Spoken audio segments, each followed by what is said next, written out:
आप सभी का अपने सेल्फी सॉल्यूशन में स्वागत, अभिनंदन। अभी हम लोग अलजेब्रा पढ़ रहे हैं और अलजेब्रा का बीजगणित, और बीजगणित में आज हम लोग देखेंगे गुणनखंड। मतलब अलजेब्रा का जो बीच में जो है उसी का नाम है गुणनखंड। और जैसे कि नाम से स्पष्ट है, गुणनखंड यानी गुना करना है और खंड खंड में, टुकड़ा टुकड़ा में। तो थोड़ा ये, और हाँ, बहुत बच्चे बोला करते हैं कि सर इसको शॉर्टकट में सिखाइए, शॉर्टकट में सिखाइए। तो आप ठीक है, शॉर्टकट में सीखिए, हमारी तरफ से कोई आपत्ति नहीं है। लेकिन आप बड़े बुजुर्ग से सुने होंगे कि 10 कोस का रास्ता जाने के लिए, लेकिन 2 कोस का रास्ता नहीं, शॉर्टकट नहीं।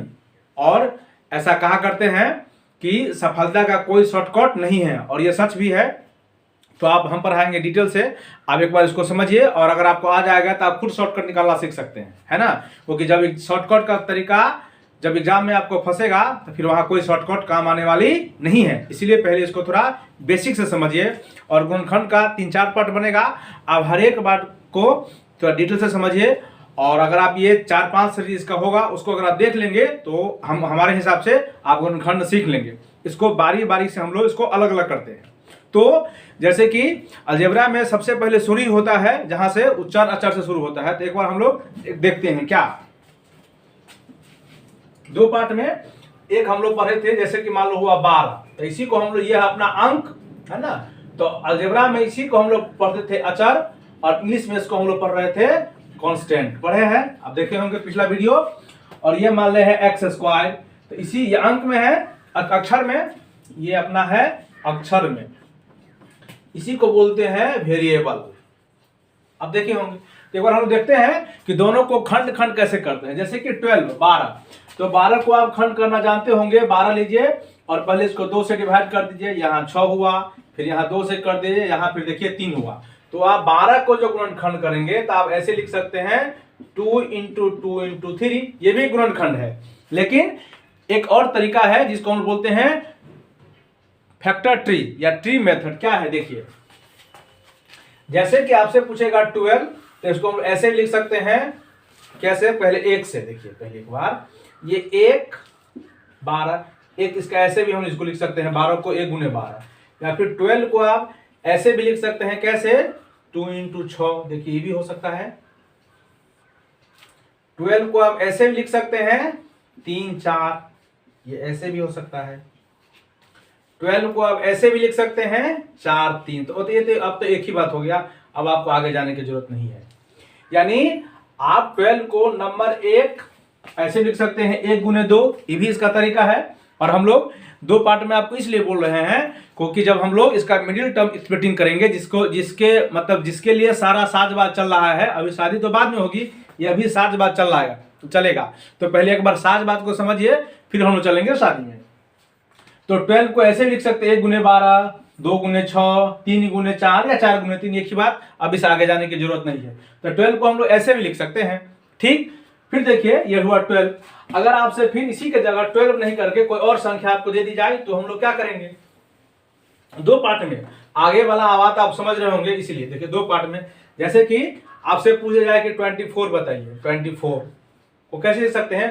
तो देखिए 24 को आप कैसे कैसे लिख सकते हैं? आप इसको लिख सकते हैं a × 24, है ना। इसको आप बक्सा में बंद कर लीजिए। आप इसको फिर 24 को आप लिख सकते हैं 2 × 12, ये 24 है, ऐसे भी आप लिख सकते हैं। या इसको ऐसे भी लिख सकते हैं, कैसे? 24 3 × 4, इसको आप ऐसे भी लिख सकते हैं। 3 × 8 होगा जी, 3 × 8, इसको आप लिख सकते हैं। आप 24 को ऐसे भी लिख सकते हैं 4 × 6, आप 24 को ऐसे भी लिख सकते हैं, 500 तो नहीं लगेगा, तो फिर 6 × 4 हो गया। बस यहीं तक रखिए। क्योंकि देखिए ये 4 × 6, 6 गुना, या फिर 6 × 4 एक ही बात को डिनोट करता है। अब देख रहे हैं, तो इसको हम ऐसे भी लिख सकते हैं। तो कहिएगा सर ये हमको आता ही है, तो हाँ आपको आता ही है, थोड़ा इसको हम एक बार आपको मॉडिफाई कर रहे हैं, आपको आता ही है लेकिन फिर भी। अब देखिए ये तो हम लोग देखें कि अंक को हम लोग अलग अलग करेंगे, यानी हम लोग अचर को करेंगे। अब इसको देखिए कैसे करेंगे। x, तो ये आप जानते हैं कि इसके माथे पर जितना बार आता है उतना बार गुना क्या हुआ है वो संख्या। आप पिछला वीडियो देखे होंगे घातांक वाला। इसका मतलब है x कितना बार? 2 बार, यानी ये x गुने x हुआ है। यही बात रहेगा, मान लीजिए कि 3x³ y²। इसका मतलब x 3 बार, यानी ये लिखा हुआ है x into x into x, और ये जो लिखा हुआ है सो लिखा हुआ है y इंटू वाई। या उसी तरह मान दिया हुआ है ABCD² करके दिया हुआ है। इसका मतलब है ये लिखा हुआ है 1 गुने b गुने c 2 बार, तो c 2 बार, d 2 बार, तो 2 बार। ये आप जानते होंगे, ठीक है। तो ये जो हम लोग देखे हैं सो अंक को और अक्षर को हम लोग अलग अलग करके देखे हैं, यानी गुणनखंड करके देखे हैं। अब हम लोग अंक अक्षर को दोनों को साथ करके देखेंगे, यानी जिसको अलजेब्रा की भाषा में हम लोग इंग्लिश में टर्म और हिंदी में हम लोग पद बोलते हैं। देखिए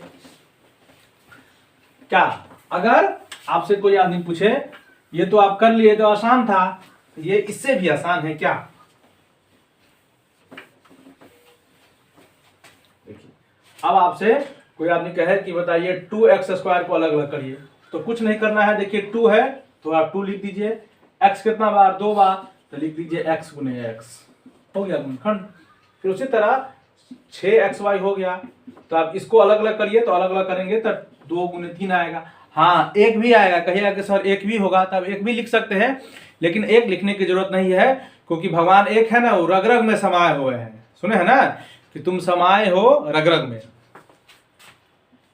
ठीक, गुने क्या x गुने हुआ। ये देखिए अलग अलग हम कर रहे हैं। उसी तरह मान लीजिए फिर आपको रहेगा 20x² y² p कुछ भी, तब इसको 24 को फिर आप यहाँ अलग अलग करिए, तो इसको आप अलग अलग करेंगे तो 2 गुने 2, 2 दूना 4, दूना 8, 3 24। इसके बाद x कितना बार है, 2 बार, तो x गुने x। y कितना बार है, 2 बार, तो y गुने y, और p ये इसका हुआ गुणनखंड। तो ये जो गुणनखंड हो गया सो अपना पद का गुणनखंड हो गया, ये जो गुणनखंड हो गया सो अपना पद का गुणनखंड हो गया। ठीक, देखिए इसी तरह से इसको हम लोग अलग अलग करेंगे।